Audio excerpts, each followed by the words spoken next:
Investigadores rusos a finales de los 40s mantuvieron a 5 personas despiertas por 15 días utilizando un estimulante basado en gas. Los tuvieron encerrados en un ambiente sellado para monitorear cuidadosamente el uso de oxígeno, para que el gas no los matase, debido a las altas concentraciones de gas. Esto fue antes de que existiera el circuito cerrado, por lo que tuvieron que usar micrófonos y ventanas con grosor de 5 pulgadas para monitorearlos. El cuarto estaba lleno de libros, cobijas para dormir, pero ninguna cama, agua corriente, baño y la suficiente cantidad de comida para que los 5 sobrevivieran por un mes. Los sujetos de prueba eran prisioneros políticos y de guerra declarados enemigos del Estado durante la Segunda Guerra Mundial. Todo estuvo bien por los primeros 5 días. Los sujetos rara vez se quejaban después de que, falsamente, se les había prometido su libertad si aceptaban tomar parte de la prueba y no dormir por 30 días. Sus conversaciones y actividades fueron monitoreadas y los científicos notaron que conforme pasaba el tiempo, ellos hablaban sobre incidentes traumáticos de su pasado. Después de 5 días se empezaron a quejar de las circunstancias y eventos que los llevaron a donde estaban y empezaron a demostrar paranoia severa. Dejaron de hablar entre ellos, y comenzaron a murmurar de manera alterna en los micrófonos. De manera extraña, todos parecían creer que podían ganar la confianza de sus captores y traicionaban a sus camaradas. En un principio se creyó que esto era un efecto del gas. Después de 9 días, el primero de ellos empezó a gritar. Corría por todo el cuarto gritando repetidamente por 3 horas seguidas. Después, trató de continuar gritando, pero solo podía dar un grito ocasional. Los científicos postularon que físicamente se había destrozado las cuerdas vocales. La parte más sorprendente de este comportamiento fue cómo sus compañeros reaccionaron a esto. O mejor dicho, cómo no reaccionaron, continuaban murmurando en los micrófonos hasta que el segundo de los prisioneros comenzó a gritar. 2 de los prisioneros que no gritaban, tomaron los libros y llenaron página tras página de sus propias heces, y de manera calmada, los pusieron sobre las ventanas del cuarto. Los gritos cesaron de repente, al igual que los murmullos de los micrófonos. Pasaron otros 3 días. Los investigadores checaban los micrófonos constantemente para asegurarse de que trabajaban, porque creían que era imposible no escuchar sonidos con 5 personas dentro. El consumo de oxígeno indicaba que los 5 debían seguir vivos. De hecho, el consumo de oxígeno era el necesario para 5 personas que hacían ejercicio extenuante.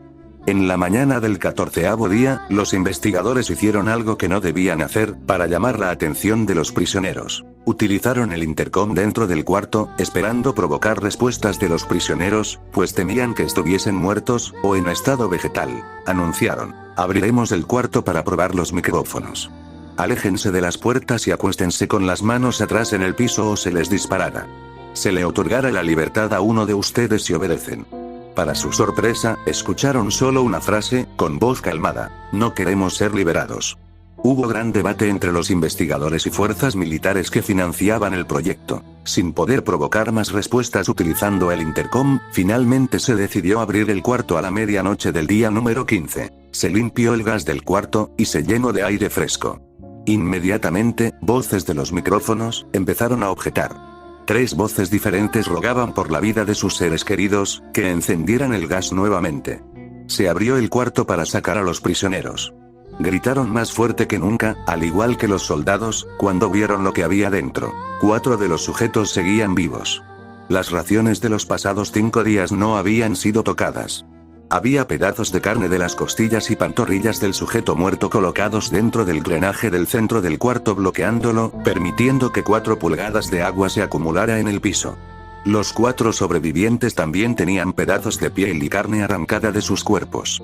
La destrucción de tejidos y la exposición de huesos en la punta de sus dedos indicaba que las heridas fueron infligidas por las manos, y no con los dientes, como era de suponerse. Al examinarlos, se descubrió que la mayoría de las heridas fueron autoinfligidas en su mayoría. Los órganos detrás de las costillas fueron removidos. Mientras que el corazón, los pulmones y el diafragma seguían en su lugar, la piel y la mayoría de los músculos pegados a las costillas fueron arrancados, exponiendo a los pulmones. El tracto digestivo de los 4 sujetos podía verse trabajar, digiriendo comida.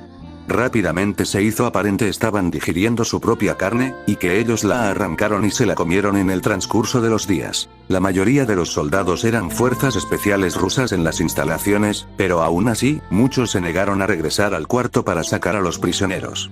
Estos sin embargo, insistían a gritos que los dejaran dentro y de manera alterna rogaron y demandaron que se encendiera el gas nuevamente, para evitar quedarse dormidos. Para sorpresa de todos, los sujetos pusieron una resistencia feroz durante la extracción. Un soldado ruso falleció cuando un sujeto le mordió el cuello, otro fue gravemente herido cuando otro de los prisioneros le mordió la arteria femoral y los testículos. Otros 5 soldados perdieron la vida, si cuentas a aquellos que se quitaron la vida en las semanas consecuentes al incidente. Durante la lucha, uno de los prisioneros dañó su bazo, sangrando de manera casi inmediata. Se intentó sedar al sujeto, pero fue imposible. Se le inyectó más de 10 veces de la dosis humana de morfina, y aún así luchó como un animal rodeado, rompiendo las costillas y un brazo de un doctor. Se veía latir su corazón al máximo por 2 minutos completos, mientras se desangraba, y continuó gritando por más de 3 minutos, atacando a quien se le acercara, repitiendo la palabra más una y otra vez, cada vez más débil, hasta que cayó en silencio. Los otros 3 sobrevivientes fueron inmovilizados fuertemente y llevados hacia instalaciones médicas. 2 de ellos, con cuerdas vocales intactas, demandaban continuamente más gas para permanecer despiertos. El más herido de los 3, fue llevado al único cuarto de cirugía que había en las instalaciones. En el proceso de su preparación para colocar nuevamente sus órganos en su lugar, se notó que el sujeto era totalmente inmune a los sedantes. Peleó furiosamente cuando el gas anestésico se le estaba colocando. Se necesitó un poco más de anestesia de la normal para sedarlo, pero al momento que sus ojos se cerraron, su corazón se detuvo. En la autopsia, se encontró que en su sangre, había 3 veces la cantidad normal de oxígeno. También se rompió 9 huesos en la lucha para no ser controlado. El segundo sobreviviente, era el que primero gritó del grupo. Con sus cuerdas vocales destruidas, él no pudo objetar la cirugía, y solo reaccionaba agitando violentamente la cabeza en desacuerdo cuando se le administraba el gas anestésico. Afirmó violentamente con la cabeza cuando alguien sugirió en hacer la cirugía sin anestesia, y no reaccionó durante la misma, que duró 6 horas, en la cual se intentó reemplazar sus órganos abdominales y cubrirlo con lo que quedaba de su piel. El cirujano afirmó que era médicamente que el sujeto siguiera con vida. Una enfermera aterrada que ayudó en la cirugía, comentó que la boca del paciente formaba una sonrisa cada vez que sus ojos se encontraban. Cuando la cirugía terminó, el sujeto miró al cirujano y empezó a hacer sonidos fuertemente, como tratando de hablar. Asumiendo que esto era de gran importancia, el cirujano le entregó un papel y una pluma, para que el paciente pudiera comunicarse. Sigue cortando, escribió. Se le hizo la misma cirugía sin anestesia a los otros 2 sujetos. Se les tuvo que inyectar un paralítico, pues ellos reían constantemente, y le era imposible realizar la operación axial al cirujano. Una vez paralizados, solo podían interactuar con sus ojos. En el momento en que pudieron hablar nuevamente, exigieron una vez más el gas estimulante. Los investigadores trataron de averiguar por qué se lastimaron de esa forma axial mismos, y por qué querían el gas nuevamente. La única respuesta fue: debo permanecer despierto. Se reforzaron a los 3 sujetos y los devolvieron al cuarto, para espera de su destino. Los investigadores, enfrentando la furia de sus benefactores militares, por haber fallado las metas del proyecto, consideraron dar eutanasia a los prisioneros.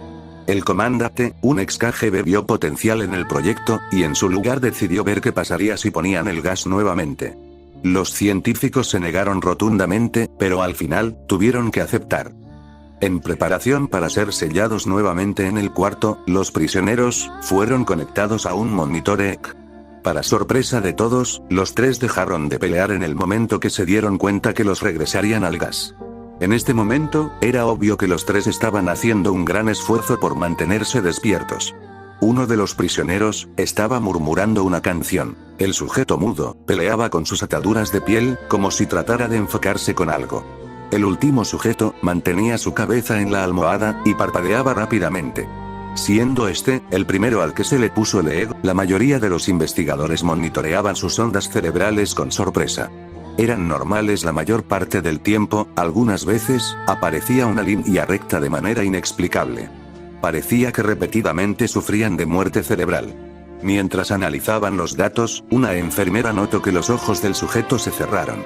Sus ondas cerebrales cambiaron inmediatamente por las de sueño profundo, luego se pusieron rectas, y de manera simultánea, su corazón se detuvo. El único sujeto que quedaba que podía hablar comenzó a gritar para que lo encerraran en ese momento. Sus ondas cerebrales mostraban las líneas rectas del sujeto que acababa de morir por quedarse dormido. El comandante dio la orden de sellar el cuarto con los 2 prisioneros dentro, junto con 3 de los científicos. Uno de los 3, inmediatamente tomó un arma y abrió fuego contra el comandante, matándolo de un tiro entre los ojos.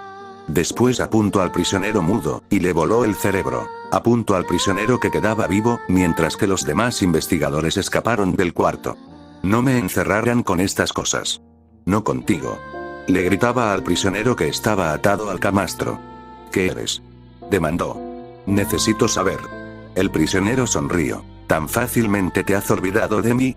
El prisionero preguntó. Somos ustedes. Somos la locura que está encerrada en todos ustedes, rogando por libertad en cada momento de tu vida, desde lo más profundo de tu mente animal.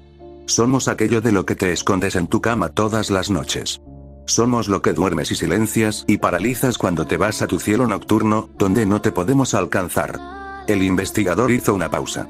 Apuntó al corazón del prisionero y disparó. El EEG mostró una línea recta mientras el sujeto débilmente murmuró casi tan libre.